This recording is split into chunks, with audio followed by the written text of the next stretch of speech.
US foreign secretary Marco Rubio ने भारत में आकर आज एक ऐसी स्टेटमेंट दी है जिसके बाद ये सवाल उठाए जा रहे हैं कि क्या अमेरिका और भारत के बीच कोई मिसअंडरस्टैंडिंग चल रही है, या फिर ये कहना सही होगा कि अमेरिका जानबूझकर भारत को मिसअंडरस्टूड करने की कोशिश कर रहा है, मानो भारत और अमेरिका के बीच कोई प्रॉब्लम ही नहीं चल रही है।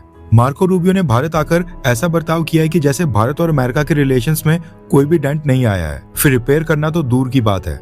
आज मार्को रूबियो ने भारत और पाकिस्तान के ऊपर क्या स्टेटमेंट दी है जिसकी वजह से मार्को रूबियो और अमेरिका के ऊपर सवाल खड़े किए जा रहे हैं। एंड उससे भी इम्पोर्टेंट, भारत ने मार्को रूबियो को अपनी नाराजगी शो करने के लिए रशिया के साथ कौन सी मीटिंग कंडक्ट की है, और हमारे पड़ोस में स्थित बांग्लादेश जिसकी सरकार को खाने पीने के लाले पड़े हुए हैं, इन्होंने इजराइल के साथ अब कौन सी नई कंट्रोवर्सी स्टार्ट कर दी है। इसके अलावा भी काफी सारी इंपॉर्टेंट अपडेट्स आ रही हैं जो आपको मेन स्ट्रीम के न्यूज चैनल्स के ऊपर भी देखने को नहीं मिलेंगी, इसलिए वीडियो को एंड तक देखिएगा। सबसे पहले बात करते हैं भारत और रशिया के बारे में, क्योंकि अमेरिका के विदेश मंत्री की भारत यात्रा के बीच भारत ने अमेरिका को बहुत ही बड़ा पॉलिटिकल सिग्नल दिया है, जिसके बारे में कई सारे जियोपॉलिटिकल एक्सपर्ट्स बात कर रहे हैं। सबसे पहले तो ये सोचने वाली बात है कि अगर अमेरिका का विदेश मंत्री मार्को रूबियो भारत आ रहा है तो सेम टाइम के ऊपर भारत की सरकार रशिया के मिलिट्री डेलीगेशन को इनवाइट क्यों करेगी। अमेरिका पहले ही भारत के ऊपर दबाव डाल रहा है कि हम रशिया से दूरी बनाएं, लेकिन दूरी बनाना तो दूर की बात है, भारत की सरकार ने मार्को रूबियो के साथ साथ रशिया की सेना के सीनियर ऑफिशियल्स को होस्ट करने का फैसला किया है। रेफरेंस के लिए आपकी स्क्रीन के ऊपर आर्टिकल का स्क्रीनशॉट है। न्यूज आ रही है कि जिस दिन मार्को रूबियो भारत में लैंड हुए हैं और प्रधानमंत्री मोदी जी के साथ मुलाकात की है, same day Russian land forces का मिलिट्री डेलीगेशन भारत आया था। एंड पिछले कल इन्होंने इंडियन आर्मी के सीनियर ऑफिशियल्स के साथ मिलिट्री टॉक्स किए हैं। भारत और रशिया ने सैन्य लेवल के ऊपर टॉक स्टार्ट करने के लिए, यानी कि सीनियर मिलिट्री ऑफिशियल्स आपस में एक दूसरे के साथ कांटेक्ट मेंटेन करके रखें, टाइज को स्ट्रॉन्ग करें। इसके लिए दोनों ही कंट्रीज ने India Russia inter governmental commission on military and military technical cooperation नाम की टॉक स्टार्ट की थी। और खास बात यह है कि इसी फ्रेमवर्क के अंडर भारत ने रशिया की मिलिट्री के सीनियर ऑफिशियल्स को भारत में इन्वाइट किया था, जिसकी मीटिंग पिछले कल भारत में दिल्ली में हुई है। इस मीटिंग के बारे में इंडियन आर्मी ने स्टेटमेंट जारी करते हुए बताया कि दोनों देशों की सैन्य लीडरशिप के बीच काफी प्रोडक्टिव बातचीत हुई है, जिससे म्यूचुअल लर्निंग, ऑपरेशनल सिनर्जी और बायलैटरल मिलिट्री कैपेबिलिटीज और भी मजबूत होंगी। साथ में भारत और रशिया की पुरानी और मजबूत डिफेंस पार्टनरशिप को और भी ज्यादा स्ट्रॉन्ग बनाया जाएगा। अब भारत और रशिया की सैन्य लीडरशिप के बीच मीटिंग करना कोई बड़ी बात नहीं है।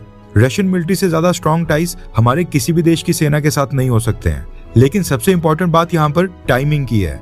जिस समय मार्को रूबियो भारत की धरती के ऊपर आया हुआ है, भारत में प्रेजेंट है, सेम डे कुछ किलोमीटर की दूरी पर सेम सिटी यानी दिल्ली में ही भारत और रशिया की सेना आपस में मिलिट्री और सैन्य टॉक्स कर आपस में सैन्य संबंधों को और भी ज्यादा मजबूत बना रही हैं।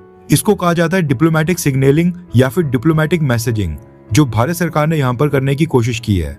अमेरिका को संदेश दिया जा रहा है कि अगर वो भारत के साथ बर्ताव ठीक नहीं करेगा तो फिर भारत भी रशिया के साथ सैन्य संबंधों को वापस से स्ट्रॉन्ग करने के लिए इस तरह के इनिशिएटिव्स लेता रहेगा। एंड आई थिंक ये भारत सरकार ने बिल्कुल सही किया है।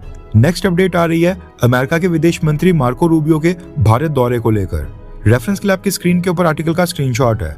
मार्को रूबियो आज भारत में मीडिया पर्सन्स के सवाल ले रहे थे, जिस दौरान इनसे भारत और पाकिस्तान के बारे में पूछा गया कि क्या पाकिस्तान जो ईरान वॉर में मीडिएशन का रोल प्ले कर रहा है, इससे भारत नाराज नहीं होगा या भारत को इसके ऊपर कोई ऑब्जेक्शन नहीं उठाएगा। इसके जवाब में मार्को रूबियो भारत पाकिस्तान के ऊपर कमेंट करते हुए इन्होंने कहा कि भारत को पाकिस्तान को लेकर कंसर्न्स हैं। भारत हमेशा ये चीज पॉइंट आउट करता है कि पाकिस्तान में कई सारे आतंकवादी संगठन एक्टिव हैं जो पाकिस्तान की टेरिटरी से भारत में हमले करते हैं। उसको लेकर भारत हमेशा चिंता शो करता है। लेकिन जहां तक बात है ईरान सिचुएशन में पाकिस्तान के मीडिएटर या फैसिलिटेटर के रोल प्ले करने की, ईरान सिचुएशन में पाकिस्तान जो भूमिका निभा रहा है उसके ऊपर भारत ने कभी भी ऑब्जेक्शन नहीं किया है और ये पॉइंट भारत ने कभी नहीं उठाया है। मुझे नहीं लगता है कि भारत इस बारे में कंप्लेंट करेगा, भारत कोई शिकायत करेगा, क्योंकि पाकिस्तान के साथ उनका मसला डिफरेंट है और ये अलग चीज है, यानी ईरान सिचुएशन बिल्कुल अलग है। ये कहना है अमेरिका के विदेश मंत्री मार्को रूबियो का, जो भारत के दौरे पर आए हुए हैं। अब ये क्लेम करते हैं कि भारत के साथ पार्टनरशिप अमेरिका की 21वीं शताब्दी की सबसे इंपॉर्टेंट पार्टनरशिप है। लेकिन हैरानी वाली बात यह है कि इनको ये चीज समझ ही नहीं आ रही है कि पाकिस्तान को मीडिएटर बनाकर जो इंपॉर्टेंस दी जा रही है, पाकिस्तान में आर्मी एस्टेब्लिशमेंट को नेगोशिएशंस में इन्वॉल्व कर वहां पर जो Pakistan army and specially field marshal Asim Munir की अथॉरिटी पक्की की जा रही है, इससे भारत को प्रॉब्लम होगी। क्योंकि पाकिस्तान आर्मी के रोल को लेजिटिमेसी देना, इसका मतलब है कि पाकिस्तान हमेशा ही आर्मी एस्टेब्लिशमेंट के अंडर रहेगा और वहाँ पर डेमोक्रेटिक गवर्नमेंट कभी भी स्ट्रांग नहीं होगी। एंड अमेरिका आज की डेट में पाकिस्तान के अंदर यही चीज कर रहा है, वहाँ पर सैन्य शासन को और मजबूत कर रहा है, जो कि भारत और पाकिस्तान के संबंध खराब होने का सबसे बड़ा कारण है। पाकिस्तान की कोई सरकार भारत के साथ संबंध ठीक करने भी जाती है तो ये पाकिस्तान आर्मी हमेशा भारत में कोई बड़ा हमला करवाकर संबंधों को खराब कर देती है। इसलिए अगर भारत की सरकार ने खुद ही अपना कंसर्न शो नहीं किया, इसका मतलब ये नहीं है कि भारत की सरकार को इसके ऊपर कोई भी आपत्ति नहीं होगी। इसका मतलब ये है कि भारत सरकार को अब लगता है कि अमेरिका हमारी आपत्ति को मानेगा ही नहीं, इसलिए हमने अमेरिका से एक्सपेक्ट करना ही बंद कर दिया है। अगर अमेरिका को मार्को रूबियो की विजिट के बाद भी भारत की नाराजगी समझ नहीं आएगी तो फिर ये मिसअंडरस्टैंडिंग ही नहीं, इसका सीधा मतलब है कि अमेरिका जानबूझकर ड्रामा कर रहा है। वैसे आप मोदी सरकार और हमारे जयशंकर सर की फॉरेन पॉलिसी के स्टाइल से खुश हैं? हाँ या फिर ना? भारत को अमेरिका के सामने और भी अग्रेसिव अप्रोच रखनी चाहिए थी। नीचे कमेंट कर अपनी राय जरूर बताएं। नेक्स्ट अपडेट आ रही है हमारे पड़ोस में बांग्लादेश से। इनके पास खाने के लिए चावल नहीं है, बिजली का बिल ये भारत को टाइम से दे नहीं पा रहे हैं, पेट्रोल और डीजल के लिए इनको भारत सरकार के सामने मिन्नतें करनी पड़ रही हैं, लेकिन फिर भी ये पंगा लेने चले हैं इजराइल से। खामखा इन्होंने अब इजराइल को उंगली करने का काम किया है। रेफरेंस के लिए आपकी स्क्रीन के ऊपर आर्टिकल का स्क्रीनशॉट है। बांग्लादेश के department of immigration and passports and ministry of home affairs ने बांग्लादेश के पासपोर्ट में बदलाव करने का फैसला किया है। दरअसल बांग्लादेश और इजराइल के बीच डिप्लोमेटिक रिलेशंस नहीं है और बांग्लादेश भी कई मुस्लिम देशों की तरह इजराइल को एक देश के तौर के ऊपर मान्यता नहीं देता है।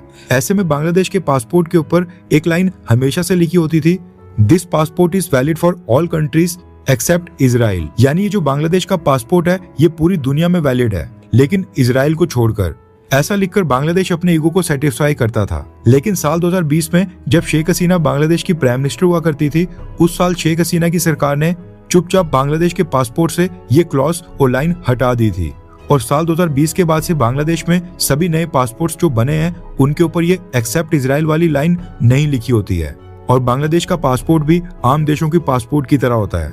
लेकिन अब तारिक रहमान ने बांग्लादेश का प्राइम मिनिस्टर बनने के बाद ये फैसला किया है कि वो वापस से साल 2020 के पहले वाली प्रैक्टिस स्टार्ट करेंगे और नए पासपोर्ट्स का जो नया डिजाइन बनाया जा रहा है उसमें ये एक्सेप्ट इजराइल वाली लाइन को भी ऐड किया जाएगा। अब ये जो this passport is valid for all countries of the world accept Israel ये वाली लाइन लिखने की शुरुआत की थी, ये ट्रेंड सबसे पहले आजादी के बाद पाकिस्तान ने स्टार्ट किया था। 1971 में बांग्लादेश पाकिस्तान से अलग हो गया था, लेकिन बांग्लादेश ने जब अपना पासपोर्ट खुद का लॉन्च किया तो उसने ये लाइन रिटेन की थी। पाकिस्तान, बांग्लादेश और मलेशिया ये 3 देश थे जिन्होंने अपने पासपोर्ट के ऊपर साफ शब्दों में लिखा है कि this passport is valid for all countries of the world accept Israel. ऐसा नहीं है कि बाकी मुस्लिम देशों ने अपने पासपोर्ट के ऊपर ये लाइन अगर नहीं लिखी है तो वो इजराइल को रिकॉग्नाइज करते हैं। कई सारे अरब देश आज तक इजराइल को मान्यता नहीं देते हैं, लेकिन उन्होंने ऐसा कुछ भी अपने पासपोर्ट के ऊपर नहीं लिखा है। अब यहाँ पर फिर से वही बात आ जाती है कि इंडियन सब कॉन्टिनेंट के जो कन्वर्टेड मुस्लिम्स हैं ये लोग अरब कंट्री से ज्यादा अपने आप को कट्टर दिखाने की कोशिश करते हैं। नेक्स्ट अपडेट आ रही है भारत और ईरान को लेकर। दरअसल भारत में जो ईरान के सुप्रीम लीडर के रिप्रेजेंटेटिव हैं उन्होंने एक स्टेटमेंट इशू की है और भारत के लोगों के सामने सफाई पेश करने की कोशिश की है। रेफरेंस के लिए आपकी स्क्रीन के ऊपर आर्टिकल का स्क्रीनशॉट है। ईरानियन सुप्रीम लीडर के भारत में रिप्रेजेंटेटिव अब्दुल माजिद हकीम इलाही ने कहा है कि ईरान न्यूक्लियर पावर चाहता है, लेकिन सिर्फ शांतिपूर्ण कामों के लिए, जैसे कि मेडिकल ट्रीटमेंट, सामाजिक जरूरतें और इंसानी मदद को पूरा करने के लिए। लेकिन बदकिस्मती से दुनिया में डबल स्टैंडर्ड्स चल रहे हैं। कुछ इंटरनेशनल ऑर्गेनाइजेशंस ने ईरान के ऊपर कई तरह की पाबंदियां लगाकर रखी हैं और हमारे पीसफुल यानी शांतिपूर्ण न्यूक्लियर प्रोग्राम के ऊपर बहुत ही सख्त नजर रखी जा रही है। जबकि दूसरे देशों के पास न्यूक्लियर वेपन्स भी हैं, वो उनका इस्तेमाल भी करते हैं, फिर भी उनसे कोई भी सवाल नहीं किया जाता है। असल में 30 साल से भी ज्यादा पहले हमने साफ तौर पर और सीधे शब्दों में ये घोषणा कर दी थी कि ईरान न्यूक्लियर वेपन्स नहीं बनाना चाहता है। हमारे सुप्रीम लीडर ने एक फतवा भी जारी किया था जिसको हम धार्मिक आदेश मानते हैं। उस फतवे के मुताबिक न्यूक्लियर वेपन्स रखना इस्लाम में हराम है, यानी कि इस्लाम के अंदर मना है। हम परमाणु हथियार कभी नहीं रख सकते हैं और हम पहले भी परमाणु हथियार नहीं चाहते थे और आज भी नहीं चाहते हैं। ये कहना है ईरान के सुप्रीम लीडर के भारत में रिप्रेजेंटेटिव का। इनके अकॉर्डिंग ईरान जो न्यूक्लियर पावर चाहता है वो पीसफुल मीन्स के लिए चाहता है। वैसे ये जो ईरान अपने मित्र देशों में सुप्रीम लीडर के रिप्रेजेंटेटिव्स को अपॉइंट करता है ये केवल गिने चुने देशों में ही है। ये सभी देशों के अंदर अपॉइंट नहीं होते हैं, क्योंकि दुनिया के बाकी देश सिर्फ सामने वाले देश के एम्बेसडर को ही अप्रूव करते हैं। दूसरी कंट्रीज में सुप्रीम लीडर्स के रिप्रेजेंटेटिव केवल उन्हीं कंट्रीज के अंदर होते हैं जिनके ईरान के साथ अच्छे संबंध होते हैं। भारत सरकार ने भी इसलिए ईरान को परमिशन दी थी क्योंकि भारत में बड़ी संख्या में शिया कम्युनिटी के लोग रहते हैं। इसलिए भारत ने ईरान के सुप्रीम लीडर के रिप्रेजेंटेटिव की भारत में अपॉइंटमेंट को रोका नहीं, क्योंकि इनका मुख्य काम जियोपॉलिटिक्स से ज्यादा रिलीजियस, कल्चरल और आइडियोलॉजिकल नेटवर्किंग करना होता है और ईरान और भारत की शिया कम्युनिटी के बीच एक लिंक बनाने का काम करना होता है। लेकिन ईरान वॉर स्टार्ट होने के बाद से भारत में ईरान के सुप्रीम लीडर के रिप्रेजेंटेटिव इन्होंने कई सारी पॉलिटिकल स्टेटमेंट्स देना स्टार्ट कर दिया है और आजकल ये बहुत ही बड़ी बार रिलीजियस से ज्यादा ईरान अमेरिका कॉन्फ्लिक्ट के ऊपर बयान देते हैं। इन्हीं की लीडरशिप में ही ईरान की एम्बेसी ने भारत में डोनेशन कैंपेन चलाया था, जिसमें भारत के शिया कम्युनिटी ने हजारों करोड़ों रुपीस ईरान को डोनेट किए हैं। अभी तक इन्होंने उस चीज का हिसाब भारत सरकार या फिर भारत के लोगों के सामने नहीं रखा है। हर 24 घंटे के अंदर जियोपॉलिटिक्स में बड़े फेरबदलाव और उलटफेर हो रहे हैं और भारत के लिए नए चैलेंजेस आ रहे हैं। कोई देश अपने फैसले से पलट रहा है तो कोई देश ब्लैकमेलिंग के ऊपर उतर आया है। सभी देश एक दूसरे को नीचे लगाने की कोशिश कर रहे हैं। इन सब के बीच हमारा भारत किसी भी देश से पीछे न रह जाए, इसके लिए मोदी सरकार लगातार कोशिशें कर रही है। एंड भारत की foreign policy, defence news, economy और ग्लोबल अफेयर्स का सही एनालिसिस हमारे चैनल इंडियन अफेयर्स का मिशन है और ये मिशन आपके सपोर्ट के बिना अधूरा है। इंडियन अफेयर्स हिंदी के ऊपर हम सभी फैक्ट्स और डेटा बिल्कुल सरल भाषा में एनालाइज करते हैं, बिना किसी एजेंडा के। अगर आप चाहते हैं कि इंडियन अफेयर्स का सही और ऑथेंटिक एनालिसिस आप तक लगातार पहुंचे, तो इस वीडियो को लाइक करें और हमारे चैनल इंडियन अफेयर्स को सब्सक्राइब करके बेल नोटिफिकेशन ऑन करना मत भूलिए। आपका एक लाइक हमारे चैनल को ग्रो करने में काफी मदद करेगा और एक सब्सक्राइब ये सुनिश्चित करेगा कि आप किसी भी इंपॉर्टेंट अपडेट को मिस ना करें। अगर आपने हमारे चैनल को पहले से सब्सक्राइब किया है तो दिल से धन्यवाद। जय हिंद, वंदे मातरम।